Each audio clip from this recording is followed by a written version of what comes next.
Bonsoir tout le monde. Bienvenue à cette dernière séance du cours Comprendre et communiquer l'Évangile. C'est notre 6e session ensemble. Donc, on va poursuivre dans ce qu'on avait commencé la semaine dernière, c'est-à-dire la section des objections. Une autre objection qui nous est souvent apportée lorsqu'on prêche l'Évangile, c'est que les gens vont dire « toutes les religions mènent à Dieu ». Est-il vrai que tous les chemins de piété mènent à Dieu? Est-ce vrai que toutes les religions sont bonnes? Depuis que je connais les Écritures, lorsque quelqu'un me dit ça, je lui dis « aucune religion n'est bonne ». Pas même la religion évangélique. Mais la seule manière de rétablir la relation avec Dieu, c'est par le Seigneur Jésus-Christ. Et en disant ça, on ne veut pas dire qu'il n'y a rien de bon dans les religions, parce que souvent, il y a des valeurs morales et humaines élevées qui sont prônées par différentes religions, mais le seul qui peut nous mettre en contact avec Dieu, c'est le Seigneur Jésus. Et ça, c'est tellement clair dans les Écritures, c'est un fait incontournable. 1 Timothée 2,5, car il y a un seul Dieu et aussi un seul médiateur entre Dieu et les hommes, Jésus-Christ, homme. Acte 4,12, il n'y a de salut, de délivrance, de pardon des péchés en aucun autre, car il n'y a sous le ciel aucun autre nom, c'est-à-dire aucune autre personne qui ait été donnée par Dieu, par lequel nous devions être sauvés, c'est-à-dire réconciliés avec Dieu. Jésus a dit, « Je suis le chemin ». Une autre objection, peu importe ce qu'on croit, l'important, c'est d'être sincère. La sincérité ne suffit pas. Proverbe 16,2, toutes les voies des humains sont pures à leurs yeux. On a tendance à justifier ce qu'on fait et l'ensemble de notre vie. Mais celui qui pèse les esprits, c'est l'Éternel. Et l'Éternel voit bien que les humains ne sont pas nécessairement engagés sur de bonnes voies. 1 Timothée 2, 3 et 4, cela, c'est-à-dire la prière pour tous, est bon et agréable devant Dieu notre Sauveur, qui veut que tous les hommes soient sauvés et parviennent à la connaissance de la vérité. On voit qu'être sauvé et parvenir à la connaissance de la vérité sont présentés comme deux choses qui vont ensemble. Une autre objection. Si nous sommes sauvés par la foi seulement, nous pouvons donc continuer à vivre comme nous le désirons et être sauvés quand même. La vraie foi produit toujours des fruits. Jacques dit dans sa lettre, chapitre 2, versets 17 et verset 20, « Si la foi ne produit pas d'œuvre, elle est morte. » Verset 20, « Veux-tu savoir, ô homme, que la foi sans les œuvres est inutile. » 1 Thessaloniciens 1, 2, « Nous rendons continuellement grâce à Dieu pour vous tous, faisant mention de vous dans nos prières, nous rappelant sans cesse l'œuvre de votre foi, le travail de votre charité, c'est-à-dire de votre amour, et la fermeté de votre espérance en notre Seigneur Jésus-Christ devant Dieu notre Père. » Donc, l'expression dans ce verset-là qui est importante, c'est l'œuvre de votre foi. La foi produit un changement de cœur et produit des œuvres pour Dieu, pour la gloire de Dieu. Éphésiens, chapitre 2, versets 8 à 10, nous montre que les bonnes œuvres sont le fruit du salut et non le moyen d'être sauvé. Car c'est par la grâce que vous êtes sauvés par le moyen de la foi. Et cela ne vient pas de vous, c'est le don de Dieu, ce n'est point par les œuvres, afin que personne ne se glorifie. Car nous sommes son ouvrage, ayant été créés en Jésus-Christ pour de bonnes œuvres que Dieu a préparées d'avance afin que nous les pratiquions. Donc, en fin de compte, les œuvres sont là, mais après le salut. Dieu commence par transformer ton cœur lorsque tu mets ta foi en lui, puis ensuite, le Saint-Esprit vient vivre dans ton cœur, puis il vient produire son fruit dans ton cœur. Et là, ta vie change pour le mieux. Dieu ne va quand même pas condamner ceux qui vivent dans des endroits reculés du globe et qui n'ont jamais entendu l'Évangile. Les hommes ne seront pas condamnés avant tout parce qu'ils n'ont pas cru, mais parce qu'ils ont violé la loi de Dieu. Romains 6, 23. Car le salaire du péché, c'est la mort. Et c'est sûr que l'incrédulité fait partie du péché et le fait de ne pas adorer Dieu fait partie du péché parce qu'il viole le plus grand commandement de la loi qui est d'aimer Dieu de tout son cœur, de toute son âme et de toute sa pensée. Apocalypse 20, 12. Je vis les morts, les grands et les petits qui se tenaient devant le trône. Des livres furent ouverts et un autre livre fut ouvert, celui qui est le livre de vie, et les morts furent jugés selon leurs œuvres d'après ce qui était écrit dans ces livres. Ayant ces œuvres sous les yeux, tous les humains ont la possibilité de connaître Dieu et peuvent choisir de l'adorer.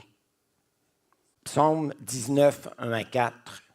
Au chef des chantres, psaume de David, les cieux racontent la gloire de Dieu et l'étendue manifeste l'œuvre de ses mains.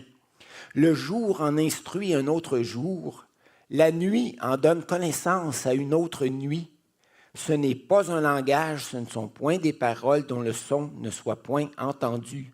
Leur retentissement parcourt toute la terre, leurs accents vont aux extrémités du monde. En d'autres mots, là, Dieu se révèle à tous les humains par la nature. Et c'est ce que l'apôtre Paul confirme. C'est comme s'il reprenait le psaume 19 dans Romains chapitre 1, verset 19. Car ce qu'on peut connaître de Dieu est manifeste pour eux, Dieu le leur ayant fait connaître, en effet, les perfections invisibles de Dieu, sa puissance éternelle et sa divinité, puis on aurait pu ajouter, et sa bonté, ses attributs, se voient comme à l'œil depuis la création du monde quand on les considère dans ses ouvrages, c'est-à-dire les œuvres de sa création. Les humains sont donc inexcusables. Non seulement ils ont péché contre Dieu, mais Dieu s'est révélé à eux et ils ont repoussé Dieu en refusant de croire en lui et de l'honorer. Matthieu 7, versets 7 à 8, « Demandez et l'on vous donnera, cherchez et vous trouverez, frappez et l'on vous ouvrira, car quiconque demande reçoit, celui qui cherche trouve, et l'on ouvre à celui qui frappe. » J'aimerais vous lire l'histoire de la conversion du Sadhu Sundar Singh. C'est lui-même qui raconte ce qui lui est arrivé. C'est seulement en Jésus-Christ que je haïssais que j'ai trouvé la paix. J'étais spirituellement aveugle, mais en lui, j'ai trouvé ce que je cherchais depuis longtemps. Je n'oublierai jamais ce jour, le 16 décembre 1904, où j'ai brûlé la Bible au feu et où mon père m'a dit « Pourquoi fais-tu une chose pareille ?» J'ai répondu « La religion occidentale est fausse. Nous devons la détruire. » J'ai donc détruit la Bible et j'ai pensé avoir fait mon devoir. Le 3e jour, j'ai vu la puissance du Christ vivant. Ce 3e jour, j'allais me suicider parce que je n'avais pas la paix dans mon cœur. Je me suis réveillé tôt le matin, c'était l'hiver, et j'ai pris un bain froid. Puis j'ai commencé à prier, mais pas au Christ du christianisme, parce que je le détestais, mais j'ai prié comme un athée, car j'avais perdu ma foi en Dieu. J'ai donc dit, s'il y a un Dieu, tu dois me montrer le chemin du salut. Sinon, je me suiciderai. Cherchez et vous trouverez. De 3h à 4h30 du matin, j'étais en prière. Vers 5 heures, j'allais me suicider en posant ma tête sur la voie ferrée. Il ne me restait donc plus qu'une demi-heure. Puis quelque chose s'est produit auquel je ne m'attendais pas. La pièce s'est remplie d'une lumière merveilleuse. J'ai vu une silhouette glorieuse debout dans la pièce. Je pensais que c'était Bouddha, Krishna ou un autre saint que j'adorais autrefois. Et j'étais tout à fait prêt à l'adorer, mais j'ai été surpris d'entendre ces mots. « Combien de temps vas-tu me persécuter? Je suis mort pour toi. Pour toi, j'ai donné ma vie. » J'étais maintenant prêt à l'adorer. J'ai vu son visage aimant. Bien que j'aie brûlé la Bible avant-guerre, il n'était pas en colère. J'étais changé. Là, j'ai connu le Christ vivant, le Sauveur du monde, et mon cœur était rempli d'une paix et d'une joie inexprimables. Objection au sujet de la vie après la mort. Moi, je crois en la réincarnation. Non, ce n'est pas encore dans cette vie que j'atteindrai le nirvana. J'ai frappé trop de bugs les dernières années. En fait, le nirvana, c'est l'idéal, c'est que tu te désincarnes. Mais quand tu te réincarnes, c'est parce que dans ta vie précédente, tu n'avais pas assez bien performé, tu n'étais pas suffisamment perfectionné. Bien, il faut que tu reviennes, puis il faut que tu continues à te perfectionner. Puis tant que tu ne te perfectionneras pas à la perfection, si on peut dire, et que tu n'atteindras pas le nirvana, bien, tu es condamné à te réincarner. Donc, les gens présentent ça, la réincarnation, comme une récompense. Mais en réalité, ce n'est pas une récompense. C'est de recommencer sa vie puis d'essayer de s'améliorer. Mais ce n'est pas ça que la Bible enseigne. Les Écritures déclarent que l'homme meurt une seule fois et qu'ensuite vient le jugement. Hébreux 9, 27. Et comme il est réservé aux hommes de mourir une seule fois, après quoi vient le jugement. Genèse 3, 19. C'est à la sueur de ton visage que tu mangeras du pain jusqu'à ce que tu retournes dans la terre d'où tu as été pris, car tu es poussière et tu retourneras dans la poussière. Puis il n'est pas question de revenir à la vie dans une autre forme. Et d'ailleurs, si l'homme se perfectionnait d'une vie à l'autre en route vers le nirvana, il serait de plus en plus serein et le monde de moins en moins déprimé. Et ce n'est pas le cas, là. D'autres vont dire qu'il n'y a rien après la mort. Donc, profitons au maximum de la vie présente, ne perdons pas une minute. Cette idée semble motivée par le désir de jouir pleinement de la vie. Isaïe 22, 13, « Et voici de la gaieté et de la joie, on égorge des bœufs et l'on tue des brebis, on mange de la viande et l'on boit du vin, mangeons et buvons, car demain nous mourrons. » Et c'est spécial parce que l'apôtre Paul reprend les paroles du prophète Isaïe dans sa lettre aux Corinthiens. Et les Corinthiens étaient des bons vivants, là, justement, qui avaient cette mentalité de mangeons et buvons, car demain nous mourrons. Et ils en étaient venus à croire et à enseigner que la résurrection n'existait pas. La majorité des hommes à travers l'histoire ont cru qu'il y avait quelque chose après la mort. Ecclésiaste 3.11, « Il fait toutes choses bonnes en son temps, même il a mis dans leur cœur la pensée de l'éternité. » Bien que l'homme ne puisse pas saisir l'œuvre de Dieu du commencement jusqu'à la fin. Parce qu'il vient de l'autre monde, Jésus est mieux placé que quiconque pour nous renseigner au sujet de l'au-delà. Objection au sujet de la Bible. La Bible a été écrite par des humains. Pourquoi devrais-je m'y fier? Ce n'est pas un livre religieux meilleur que les autres. Ils oublient l'inspiration. Toute écriture est inspirée de Dieu. 2 Timothée 3,16. toute écriture est inspirée de Dieu et utile pour enseigner, convaincre, corriger, instruire dans la justice. 2 Pierre 1, sachant tout d'abord vous-même qu'aucune prophétie de l'Écriture, c'est-à-dire aucune parole qui a été confiée à des prophètes, ne peut être un objet d'interprétation particulière, car ce n'est pas par une volonté d'homme qu'une prophétie a jamais été apportée, mais c'est poussé par le Saint-Esprit que des humains ont parlé de la part de Dieu. Acte 1,16. Hommes frères, il fallait que s'accomplisse ce que le Saint-Esprit, dans l'Écriture, a annoncé d'avance par la bouche de David au sujet de Judas, qui a été le guide de ceux qui ont saisi Jésus. Acte 3, 18. Mais Dieu a accompli de la sorte ce qu'il avait annoncé d'avance par la bouche de tous ses prophètes que son Christ devait souffrir. Et c'est le Saint-Esprit qui inspirait ces prophètes pour annoncer de telles choses. Et d'ailleurs, comme on l'a déjà souligné au début de la conférence, l'enseignement de la Bible diffère de l'enseignement de toutes les autres religions. Donc, déjà ça montre que la Bible, ce n'est pas un livre religieux parmi tant d'autres, parce que toutes les religions enseignent qu'on doit faire une série de bonnes œuvres. Ça change d'une religion à l'autre, mais le principe est le même pour atteindre Dieu, pour gagner sa faveur. Alors que la Bible dit, et c'est le seul livre qui dit ça, que les humains ne sont pas capables de faire quoi que ce soit pour satisfaire la justice de Dieu, pour gagner sa faveur. Donc Dieu, dans sa grâce infinie, est descendu vers les humains.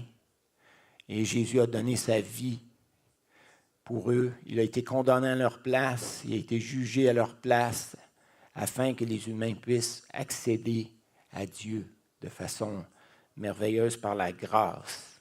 C'est le seul livre qui enseigne cela. Les prophéties de la Bible se sont accomplies à la lettre et constituent une preuve que la Bible est la parole de Dieu. Je vais vous donner 2-3 exemples de cela. Vous allez voir à quel point c'est précis. Michée 5.1, qui a été écrit au 8e siècle avant Jésus-Christ. « Et toi, Bethléem, Ephrata, petite entre les milliers de Juda, de toi sortira pour moi celui qui dominera sur Israël et dont l'origine remonte aux temps anciens, au jour de l'éternité. » Alors, cette parole a été accomplie 8 siècles après. Matthieu 2, versets 4 à 6. Hérode assembla tous les principaux sacrificateurs et les scribes du peuple et s'informa auprès d'eux où devait naître le Christ et lui dire à Bethléem en Judée, car voici ce qui a été écrit par le prophète. Et toi, Bethléem, terre de Juda, tu n'es certes pas la moindre entre toutes les principales villes de Juda, car de toi sortira un chef qui paîtra Israël, mon peuple. Donc on voit la prophétie 800 ans auparavant et son accomplissement. Isaïe 61, versets 1 et 2. 8e siècle aussi avant Jésus-Christ, l'Esprit du Seigneur, l'Éternel est sur moi, car l'Éternel m'a oint pour porter de bonnes nouvelles aux malheureux. Il m'a envoyé pour guérir ceux qui ont le cœur brisé, pour proclamer aux captifs la liberté et aux prisonniers la délivrance, pour publier une année de grâce de l'Éternel. Et ce qui est intéressant, c'est de voir Jésus reprendre exactement ces paroles-là dans Luc 4, versets 16 à 21. Jésus se leva pour faire la lecture, et verset 17, et on lui remit le livre du prophète Isaïe. L'ayant déroulé, il trouva l'endroit où il était écrit « L'Esprit du Seigneur est sur moi », puis il répète les paroles. Puis à la fin, il a dit « Cette parole est accomplie ». C'est Jésus qui l'accomplissait.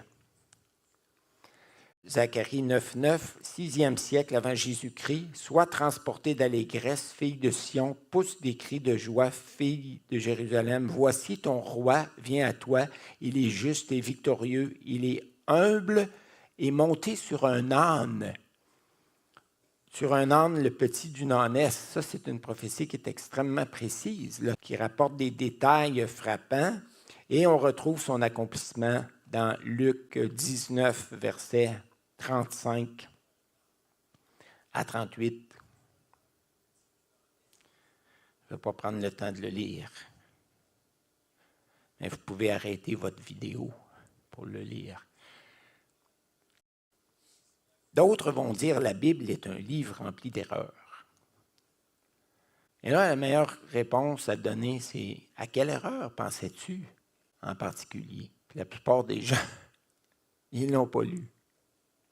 Ils ont entendu ça, là, puis ils apportent ça comme une objection, mais sans avoir vérifié quoi que ce soit. Il est vrai que seuls les manuscrits originaux de la Bible qui n'ont jamais été retrouvés ont été gardés par Dieu de toute erreur. En faisant des copies des livres bibliques, les scribes y ont introduit quelques erreurs, et cela malgré leur grande minutie. Mais le nombre très important de copies que nous possédons nous a permis d'éliminer presque toutes ces erreurs. Les textes que nous avons du Nouveau Testament sont fiables à plus de 98 %. Donc, il ne faut pas s'inquiéter qu'on n'ait pas les manuscrits originaux en main.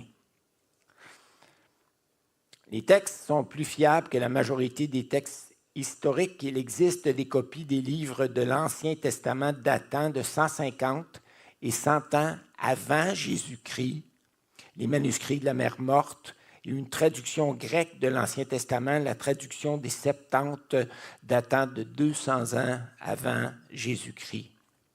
Il existe plus de 4000 manuscrits du Nouveau Testament entier, dont le plus vieux date de 300 ans après Jésus-Christ, et des fragments de manuscrits datant de 100 ans. Les textes bibliques sont plus fiables que la majorité des textes historiques.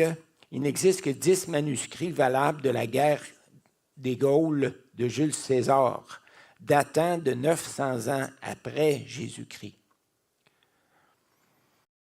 Un autre argument contre les Écritures, on peut interpréter la Bible de différentes façons.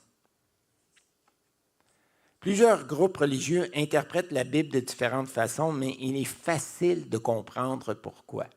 Si tu étudies la Bible et que tu laisses la Bible s'expliquer par elle-même, c'est-à-dire tu l'étudies dans son contexte, tu ne vas pas avoir de problème et tu vas voir que la Bible présente un message qui est cohérent. Mais dans la majorité des groupes religieux qui interprètent la Bible de façon particulière, on prend la Bible dans une main et dans l'autre main, un autre livre, le livre de la religion. Dans le cas des témoins de Jéhovah, c'est la Bible et la tour de garde. Dans le cas des Mormons, c'est la Bible puis le livre des Mormons qui te dit comment la comprendre. Mais pourquoi pas laisser la Bible s'expliquer par elle-même? Dans le cas des catholiques, c'est la Bible et le magistère de l'Église qui établit la doctrine catholique. Mais qu'arrive-t-il lorsque l'enseignement de cette autre source est en contradiction avec l'enseignement de la Bible? On va prendre un exemple. La position de l'Église catholique, le célibat sacerdotal est véritablement un don précieux du Christ à son Église. Un don qu'il faut toujours méditer et renforcer à nouveau, en particulier dans le monde d'aujourd'hui qui est profondément sécularisé. Mais qu'est-ce que la Bible enseigne? 1 Timothée 3,2. Il faut que l'évêque soit irréprochable, mari d'une seule femme, sobre, modéré, réglé dans sa conduite hospitalière propre à l'enseignement. Et c'est dit un peu plus loin qu'il doit être un modèle au sein de sa famille pour pouvoir diriger convenablement l'Église de Dieu. Si nous interprétons les textes bibliques selon les règles de l'herméneutique, la science de l'interprétation, le sens des textes s'impose de lui-même. Et la Bible ne se contredit pas. Donc, ça veut dire d'interpréter la Bible en tenant compte des arrière-plans culturels, historiques et géographiques, en tenant compte des genres littéraires, de la grammaire, du sens des mots, des figures de style, de la théologie, l'enseignement global des Écritures et du caractère progressif de la révélation. Mais on ne va pas couvrir tous ces éléments-là parce que ça n'entre pas dans notre cours de comprendre et communiquer l'Évangile. Ça fera l'objet d'un autre cours. Alors, le cours se termine avec cela, mais l'aventure commence. Partager l'Évangile, c'est certainement la plus grande des aventures. Tu pars avec Dieu, Dieu le Père, qui veut sauver tous les humains, Jésus-Christ, qui a tout fait pour que les humains puissent être réconciliés avec le Père, et le Saint-Esprit qui t'accompagne pour convaincre les humains du merveilleux message de l'Évangile. Et toi, tu avances en tremblant. Mais rappelle-toi que le Dieu trinitaire, le Père, le Fils et le Saint-Esprit t'accompagnent dans cette grande aventure, dans cette mission merveilleuse qu'il nous a confiée à nous, les croyants. Et j'aimerais terminer cette session 6 avec un beau témoignage de Mme Flao, qui est une femme de Dieu merveilleuse, femme de missionnaire, avec son mari Jean Flao, qui est décédé aujourd'hui. Et Mme Flao vient encore à l'église chez nous. Et c'est une femme très attachante, très sincère, qui aime le Seigneur de tout son cœur. Alors j'aimerais qu'on termine ce cours avec l'écoute de son témoignage qui dure quelques minutes à peine. Il y a maintenant 70 ans de cela, j'avais 15 ans à ce moment-là, j'ai fait une crise de rhumatisme articulaire aigu. Suite à une mauvaise santé physique, j'étais une enfant de la guerre qui avait connu les privations de la guerre et puis je manquais énormément de vitamines et de toutes sortes et j'avais des problèmes de santé, j'étais continuellement malade. Et là, je suis venue un jour, j'ai eu un mal de gorge et puis j'ai commencé, mes articulations ont commencé à rougir, à raidir. Et le médecin dit c'est du rhumatisme articulaire aigu, je ne pouvais plus bouger. Je suis restée au lit pour plusieurs semaines parce que dans ces années-là, on n'avait pas les médicaments d'aujourd'hui et les traitements d'aujourd'hui. Mais pendant que j'étais là, ma mère m'a dit, je ne sais pas ce qui s'est passé, mais elle m'a dit, écoute, tu as été 3 jours dans le coma, j'ai bien cru que tu allais t'en aller. Ah bon? J'ai dit, mais s'il avait fallu que je meure, j'avais terriblement peur de la mort. J'ai grandi dans une famille chrétienne, je connaissais le plan du salut, je savais comment naître de nouveau, je savais que j'avais accepté le Seigneur, mais ça ne m'intéressait pas. Le monde m'attirait, puis j'étais plus préoccupée par les choses du monde que par les choses du Seigneur. J'étais fatiguée de la misère et de la souffrance. Et en tout cas, pendant que j'étais malade, là, allongée sur mon lit, pas pouvoir bouger, il y a un jeune homme, Jean Flao, donc, qui est devenu mon mari plusieurs années plus tard. Il s'occupait de la réunion de jeunesse. Et comme j'allais aux réunions de jeunesse, il est venu me visiter, il m'a apporté une Bible que son père avait reliée. Et alors, là, je n'avais rien d'autre à faire, j'ai commencé à feuilleter la Bible. Mais ça ne me parlait pas beaucoup. Mais tout d'un coup, je suis tombée sur un passage d'Hébreu. Il est réservé aux hommes de mourir une seule fois, après quoi vient le jugement. J'ai dit, Seigneur, mais quelle affaire. S'il avait fallu que le Seigneur me prenne à ce moment-là, je n'étais pas prête à m'en aller avec lui. Mais c'est resté comme ça. Et le médecin a dit, après plusieurs semaines, il a dit à ma mère, là, il faudrait lui donner une alimentation plus riche. Et donnez-lui de la viande, donnez-lui plus de vitamines, une alimentation plus variée. Mais ma mère n'avait pas le moyen. On n'avait plus, elle était toute seule. J'ai grandi sans mon père, je n'avais pas de père. Ma mère m'a élevée toute seule.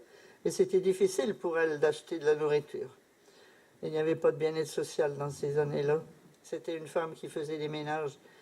Et notre vie n'était pas facile. Mais en tout cas, Jean est venu me visiter un jour. Il dit, mais moi, il dit, peut-être, le Seigneur lui a mis à cœur. Il dit, moi, je connais une famille, ce sont des Ménonites, des chrétiens, qui reçoivent des jeunes qui sont en difficulté. Parce qu'après la guerre, il y avait beaucoup de jeunes, d'enfants qui étaient malades.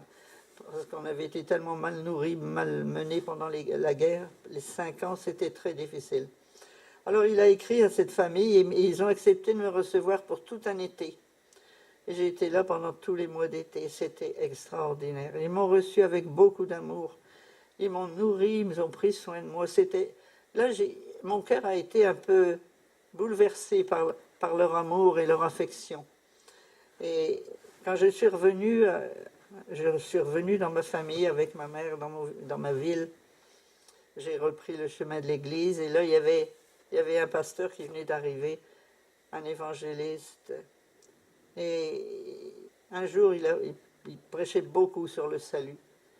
Et là, j'ai entendu la voix du Seigneur qui me disait, maintenant, c'est le temps. As-tu compris ce que je voulais t'apprendre à travers ce que tu viens de vivre? J'ai dit, Seigneur, oui, maintenant je comprends combien tu es grand. Tu as eu pitié de moi, tu m'as guéri physiquement et maintenant tu vas me guérir spirituellement. Tu vas me donner la joie de te connaître. Et j'ai donné ma vie au Seigneur à ce moment-là. Et dans l'église, j'ai pu grandir avec lui, c'était extraordinaire.